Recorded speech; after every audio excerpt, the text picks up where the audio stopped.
Hey, thank you, Adam. That was so kind. I have to say that Adam is probably the funniest person that I've ever met. Not the most talented, but the funniest for sure.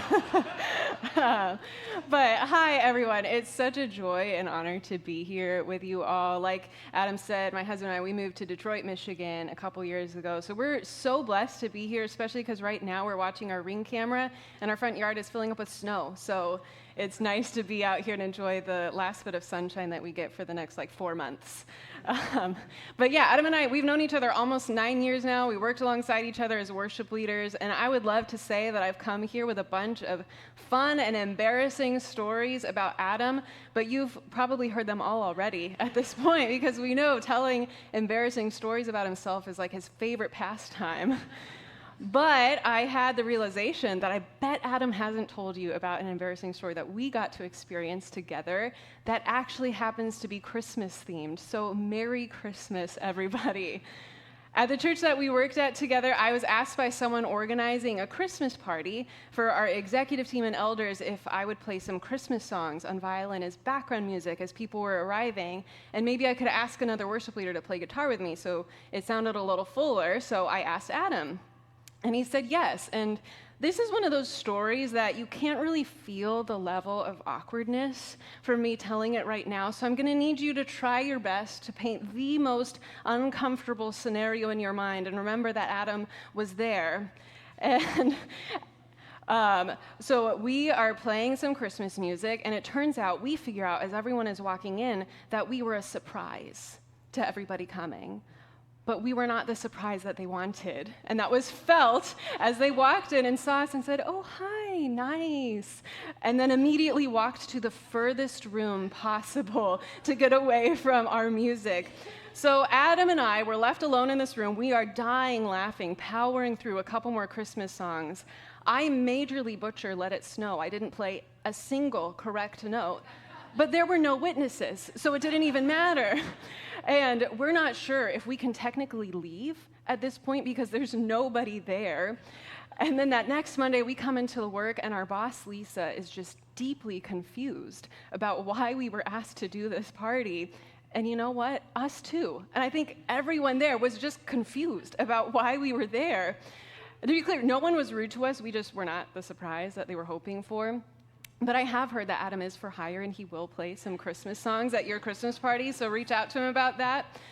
This was such an uncomfortable moment, but I can't help but look back at it and smile and laugh when that memory randomly comes back. I'll text Adam and Lisa about it, and we'll cringe together. And I think the reason it's a good memory worth laughing about is because I didn't have to go through it alone.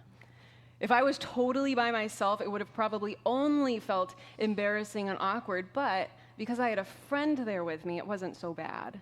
I wasn't actually left alone playing Christmas music in an empty room. And the comfort of not being alone is what this season is all about, that we celebrate every year. Christians of all different denominations and backgrounds all around the world recognize what we're doing right here, Advent. It's celebrating that Christ came, and is also the recognition that Christ is always coming, always entering into our broken world with hope. The name Emmanuel, God with us, comforts us with the promise that we are not alone. So today, as we begin this Advent season, Christians everywhere today are reflecting on what we just did, that Jesus arrived with hope. And your church is doing something so unique by contemplating on this phrase that we see in the Christmas story in Matthew chapter 2. In the time of King Herod, after Jesus was born in Bethlehem of Judea. In the time of who? King Herod.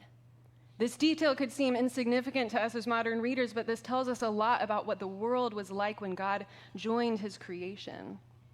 Herod was the Roman-appointed ruler of Judea, a mostly Jewish region, so he was literally the king of the Jews. But because Herod was not Jewish, he craved legitimacy, and he even banished his first wife from his household to pursue a young Jewish girl named Mariamne, so that their children would have the legitimacy that he wanted to be king of the Jews. And I was watching a documentary on Herod that said that kings in this time would try to secure their legacy either by starting wars or building a bunch of stuff. And Herod went the building a bunch of stuff route. He was extremely rich, and that's an understatement. He built palaces and monuments, and for one of them, he built a man-made mountain that looks like this, and he built a palace on and into that mountain. It's incredible and innovative, these feats of human engineering. We still don't even know how all of this got done. And economically, there's mixed interpretations on whether Judea prospered during his reign or not, because these building projects, they did provide employment, but the people were also heavily taxed for what is dismissed as vanity projects to solidify his legacy, because Herod wanted to be remembered for his greatness. But towards the end of Herod's life, he became increasingly paranoid and violent towards those who he felt threatened his throne or were political rivals. Modern science suggests that his violence and paranoia could have been the result of kidney disease that literally drove him mad as they shrunk to half their size and poisoned his body. When I told my husband about that, he said, "Oh, like the Grinch." No, not quite.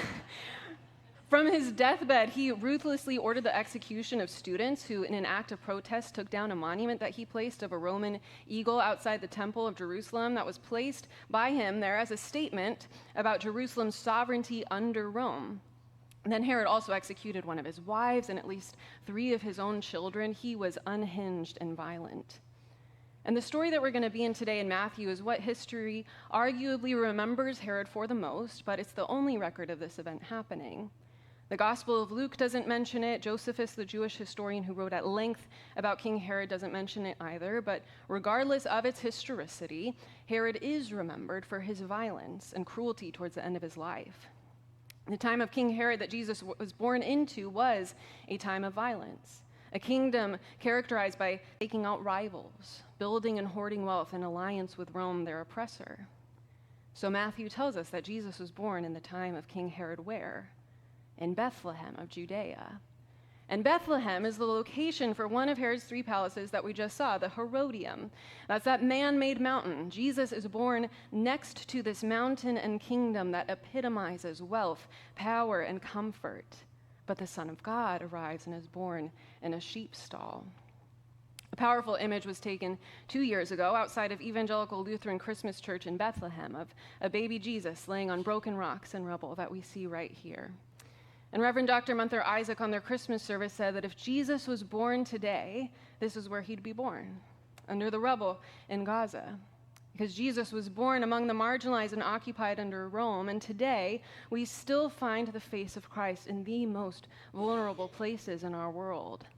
Advent is recognizing that Christ came and is still entering our broken world with hope now.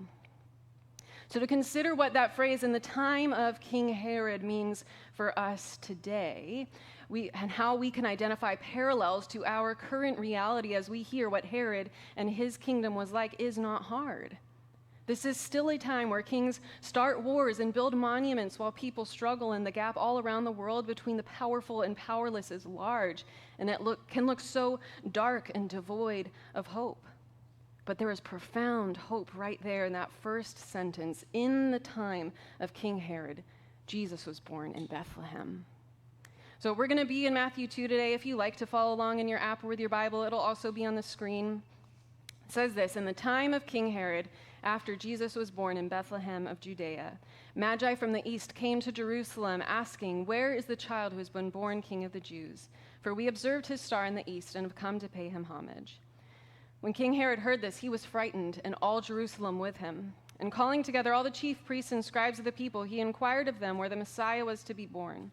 They told him, "In Bethlehem of Judea, for so it has been written by the prophet, 'And you, Bethlehem, in the land of Judea, are by no means least among the rulers of Judah, for from you shall come a ruler who is to shepherd my people Israel.'"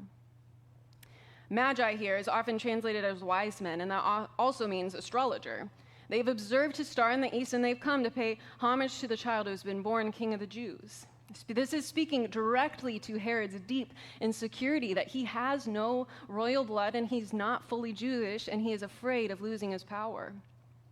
And in the ancient world, people were looking up at the sky often with curiosity and wonder, because what they could see and conceptualize is the stars up there are moving and flowing almost like an ocean, and they did so in unison, except for what they could see were 7 stars. And before Jesus was born, like a century or so, the tilt of the earth changed. And this caused the stars in the sky that they were looking at to change. And noticing this, philosophers and astrologers recognize something big has happened that has changed everything in the sky. So this God has got to be really powerful in altering everything. So we have these astrologers, these pagans from the east. They've observed Jesus' star, and that has led them at the right time and moment to come seeking the birth of a new king. Popular theory is that Jupiter and Saturn were in conjunction with each other, and Jupiter was the royal planet, and Saturn was thought to represent the Jews.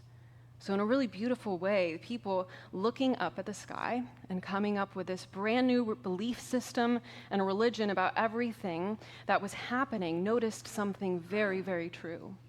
God was changing everything. This time that they were in, God was coming into it and was at work speaking to these pagan astrologers, sending them dreams and inviting them to come and see Jesus. Because this is a message of hope for everybody.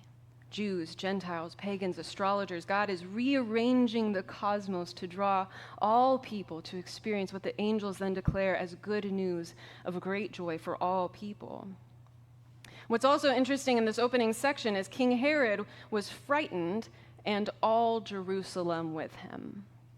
Now, Jerusalem was the center of power religiously and politically, while Bethlehem was inhabited by the people at the margins, the poor, disenfranchised, like Mary and Joseph. So the all of Jerusalem that would have been frightened with King Herod would have been the elite and powerful, those who had something to lose if things changed with this new king. So then what happens next is Herod sends the Magi to Bethlehem and says when they found him to bring him word so that he too may go and pay the child homage. The wise men continue to follow the star. They find Jesus with Mary, give him gifts, and then God warns them in a dream not to return to Herod. And then it picks up here. Now after they had left, an angel of the Lord appeared to Joseph in a dream and said, "Get up, take the child and his mother, and flee to Egypt and remain there until I tell you. For Herod is about to search for the child to destroy him." Then Joseph got up, took the child and mother by night, went to Egypt, and remained there until the death of Herod. This is to fulfill what had been spoken by the Lord through the prophet, "Out of Egypt I have called my son." When Herod saw that he had been tricked by the Magi, he was infuriated, and he sent and killed all the children in and around Bethlehem who were 2 years old or younger, according to the time that he had learned from the Magi. Then what had been spoken through the prophet Jeremiah was fulfilled. A voice was heard in Ramah, wailing and loud lamentation, Rachel weeping for her children. She refused to be consoled because they are no more. In the time of King Herod, Christ entered this world, a time of unjust, violent, vengeful kings that were holding on to their thrones and power and wealth, and Jesus came, born in a poor town, and threats of violence were made on his life as a child by a wicked king threatened by his arrival. And then for their safety, they had to flee to Egypt, so quite literally, Jesus is our refugee king. And many of us today, if we're honest, our circumstances are closer to living in Jerusalem with greater privilege and comfort than living with the poor and needy in Bethlehem. We might have been afraid in that time of what the arrival of what this kind of king would mean for our own comforts and privileges. And that's not a bad thing for us to be ashamed of, but it can actually invite us to consider how God is asking us to look towards the Bethlehems, where we see the face of Christ in the faces of those on the margins, to not turn our eyes away from injustice, but lean in and consider how God might be calling us to uniquely use our voice, to help, to give generously. And in this scene, Matthew describes an impoverished town of Bethlehem where the oppressive government invades and violently separates family, taking children from their parents, and the Son of God enters our world in a time of lament, loss, and inconsolable grief.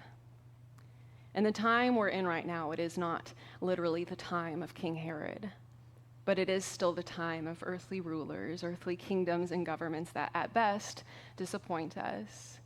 And at worst, they do violence and harm to the most vulnerable. Every kingdom and every government will come to an end, and it is not made to last or for us to put our eternal hope in. We are meant here to notice in Matthew's writings that there are two different kingdoms clashing here, the Herods of our times and God's kingdom. So there's good news that in Advent, God comes to us with the hope of a better kingdom. Now, every gospel writer has their themes and the audience that they're writing to and how they're trying to uniquely illuminate Jesus. And Matthew really wanted his readers to know that with Jesus, the outsiders are in. For all of Herod's excessive wealth and exploitation, the Son of God aligns himself with the poor in the unglamorous conditions of a birth in a sheep's stall. So for all of Herod's violence, anger, retaliation, and paranoid protection of his throne, the Son of God, I love how the NLT in Philippians says it, gave up his divine privileges and became a servant. Jesus in his ministry tells parables describing what his kingdom is like. And he likens it to yeast in dough, that it's small and unseen, but it changes everything.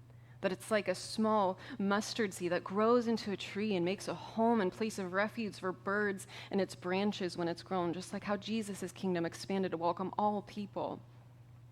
And the people in Jesus' time, they were anticipating the arrival of a Messiah who would enact change and establish justice on earth. And Jesus teaches that the kingdom of God is manifest and radical love extended to everybody, even the love of your enemy. That Jesus' deeds of power were used not to punish or build monuments for himself, but cast out the powers of evil, to heal diseases, bring good news to the poor, bring light to darkness. And in Advent, God comes to us also with the hope of light in darkness. The Gospel of John speaks of Christ's arrival as a true light coming into the world. And all throughout John's Gospel, this contrast of light and darkness shows up as this key theme. That Jesus is the light that shines in the darkness, and the darkness cannot overtake it, or other translations say cannot comprehend it. The physical light we can't see can't be overcome by darkness. And the mental, spiritual darkness we cannot see is also no match for the light. In just a couple weeks, we're approaching the winter solstice, and I think it's so profound that each year, just days before we celebrate Christ's arrival, we have winter solstice, the darkest day of the year. From summer solstice in June until now, we've felt the days get shorter and shorter. It gets darker earlier. The sun rises later. And this happens every year, but I don't know about you. Every year, I find myself saying, wow, I can't believe how early it's getting dark.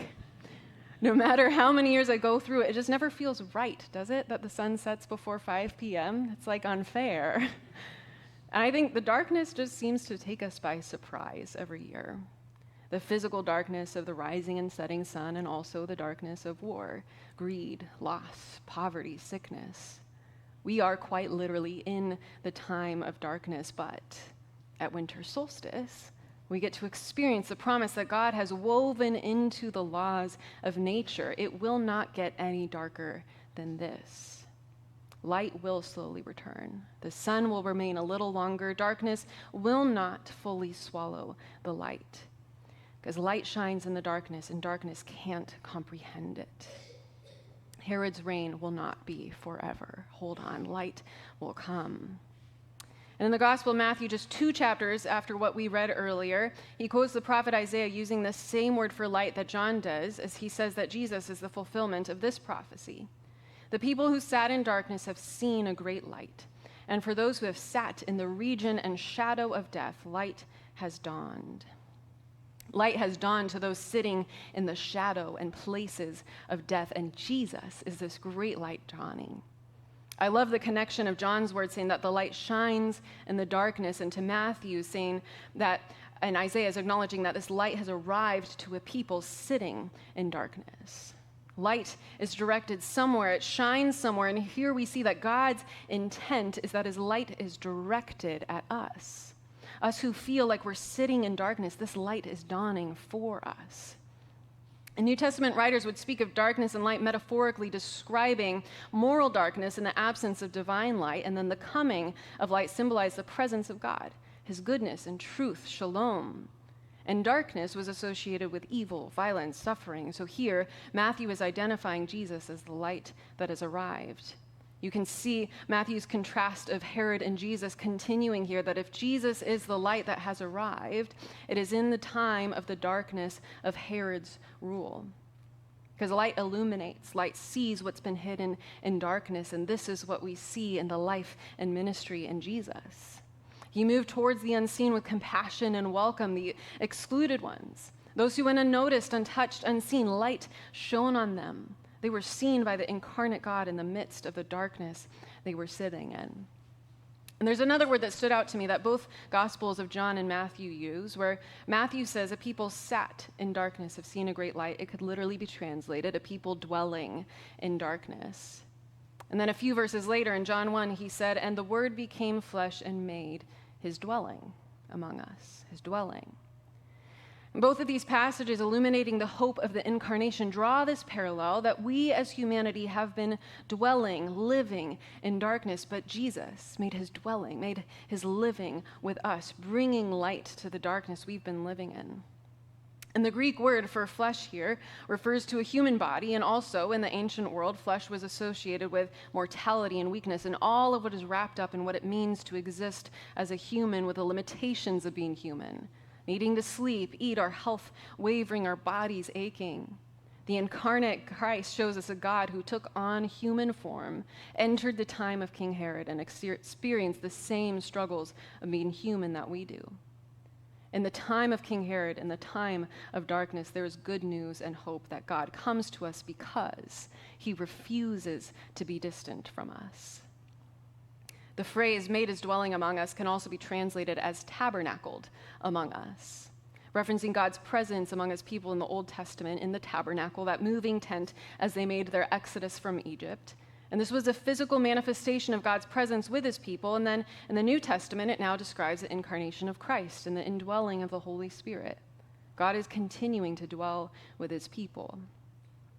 Now, I want to propose a question for us to just think about and ponder together this morning. If humankind had not sinned, do you think that Christ would have still become human with us? Do you think Christ would have still become human with us? Really, just think about that for a moment. This is something that's been debated for ages among Christians, so I'm not going to answer this. No one has or can give a definitive answer, but I think it's really healthy for us to practice a thoughtful faith where we wonder about these things that we don't have a clear answer to. Because God is never going to be fully figured out by humans, so we wonder. And so much of Advent is practicing wonder as a community.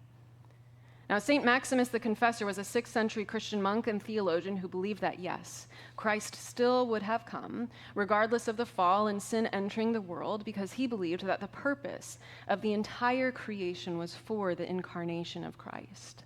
That it was not God's reaction to the fall of humankind, but the plan of God that pre-existed the ages as a movement of a creator wishing to unite creation with himself. That God wishes to share his divine life by being hypostatically united to humans. I'm not saying that this is the theology you need to believe today, but it's something really interesting to consider and wonder about. Because the Apostle Paul says God's mysterious will is to unite all things to himself, and that had been decided before the foundation of the world. That in love God created, and in love God joined his creation, putting on human flesh, choosing the weakness and frailty of being human. So personally, I don't see anything in God's character pointing to a God who intended to be distant from his creation. God chose to be with us at every point in the story. So to celebrate Advent is to celebrate that this wasn't a one-time transaction when Christ became human, but the promise that Christ is always coming into our broken world to be with us. And this reality is made manifest in the arrival of Jesus into the turbulent time of King Herod. In Jesus finding solidarity in his birth with the poor and marginalized and being our refugee king. That he's well acquainted with the realities of what it is like to live in times like ours, and where he placed himself and chose to be identified was not God in the Herodium or God in the palaces, but God with us. God with us, born in the shadows and the valley, eclipsed by the shadow of the Herodium, illuminated then by the stars that drew pagan astrologers to come and see this God who is changing everything by joining his creation. So the incarnation of Christ reveals to us the absolute refusal of God being distant from us. And with that same Spirit of God with us, God close to us, we practice that with one another, with our neighbors.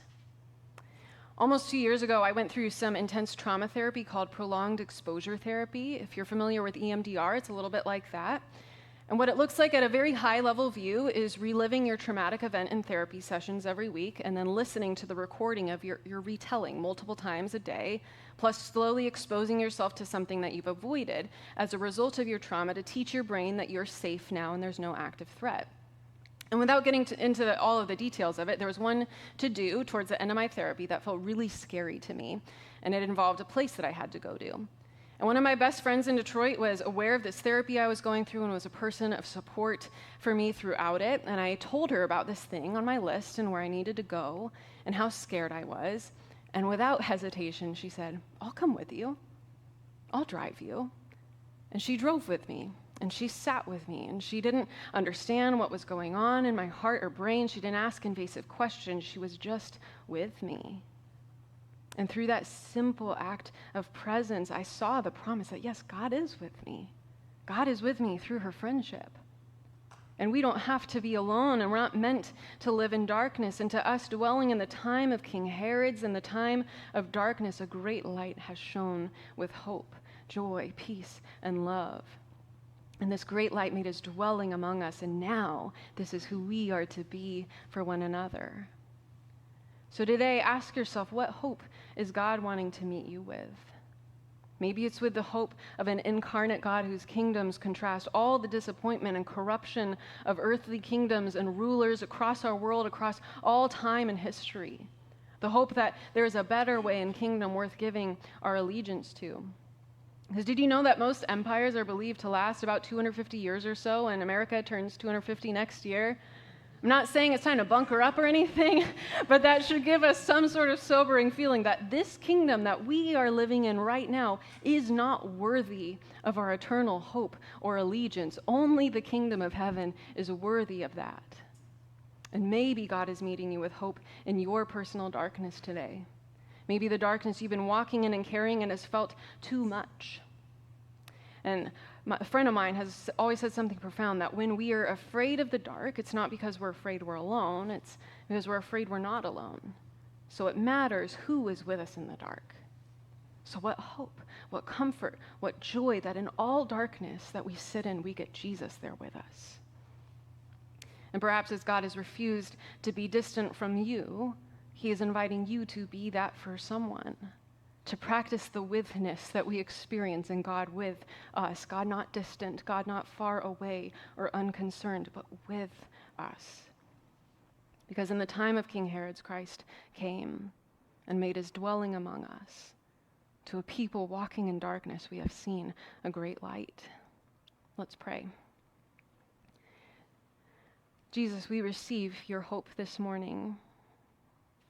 God, in the complexity of the time that we are living in, maybe in the hopelessness that we are carrying individually and collectively, God, we thank you that you meet us there with a promise that you are not distant.